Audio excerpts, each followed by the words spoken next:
জগন্নাথ বিশ্ববিদ্যালয়ের শিক্ষার্থীদের চলমান যে আন্দোলন, সেই আন্দোলনের শিক্ষার্থীদের 4টি যে মূল দাবি, দ্বিতীয় ক্যাম্পাসকে সেনাবাহিনীর কাছে হস্তান্তর, অস্থায়ী আবাসনের ব্যবস্থা গ্রহণ এবং অস্থায়ী আবাসনের ব্যবস্থা না হওয়া পর্যন্ত 70% শিক্ষার্থীকে আবাসন ভাতা প্রদান, পুরান ঢাকার বাণীভবন এবং ডক্টর হাবিবুর রহমান হল, যে দুটো হল আমাদের আছে, সেই দুইটি হলে স্টিল বেসড ভবনের কাজ দ্রুত শুরু এবং সম্পন্নকরণ।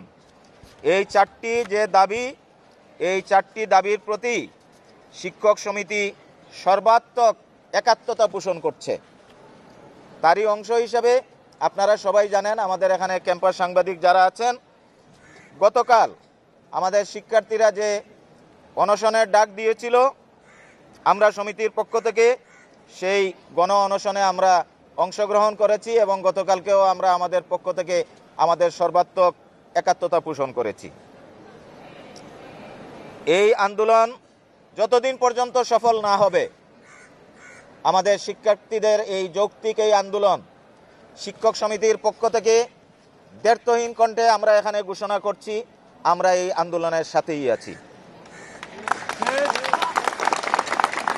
এবং আমরা মনে করি, জগন্নাথ বিশ্ববিদ্যালয় শিক্ষক সমিতি মনে করে, সমসাময়িক সময়ে বাংলাদেশে আরও অনেক পাবলিক বিশ্ববিদ্যালয় প্রতিষ্ঠিত হয়েছে।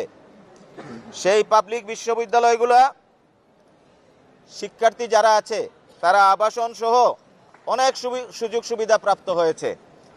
দুর্ভাগ্য আমাদের জগন্নাথ বিশ্ববিদ্যালয়ের শিক্ষার্থীরা এই ক্ষেত্রে প্রতিনিয়ত বঞ্চিত হচ্ছে। আমরা মনে করি, জগন্নাথ বিশ্ববিদ্যালয় শিক্ষক সমিতি মনে করে, এটা জগন্নাথ বিশ্ববিদ্যালয়ের শিক্ষার্থীদের প্রতি সুস্পষ্ট একটা বৈষম্য, যে বৈষম্যের মাধ্যমে এই দেশ থেকে আমরা ফ্যাসিবাদকে তাড়িয়েছি। আমরা আন্দোলন করে, আমরা শিক্ষক শিক্ষার্থী মিলে জগন্নাথের প্রতি এই বৈষম্য, সেই বৈষম্য আমরা নিরসন করব ইনশাল্লাহ। এই বৈষম্য দূরীকরণে শিক্ষার্থীদের যৌক্তিক যে দাবি, সেই দাবিগুলো অবিলম্বে পূরণের জন্য এবং কার্যকর পদক্ষেপ গ্রহণের জন্য সংশ্লিষ্ট মন্ত্রণালয় এবং সরকারের প্রতি আজকের এই সংবাদ সম্মেলন থেকে আমরা উদাত্ত আহ্বান জানাচ্ছি। এবং আমাদের যে সমস্ত শিক্ষার্থী কালকে অনশন করতে গিয়ে অসুস্থ হয়েছে, তাদের চিকিৎসার সম্পূর্ণ ব্যয়ভার যাতে বিশ্ববিদ্যালয় প্রশাসন ব্যয়ভার বহন করে, আমরা ইতিমধ্যে কথা বলেছি এবং তার ব্যবস্থা পূর্ণাঙ্গ রূপে সেটা করতে হবে।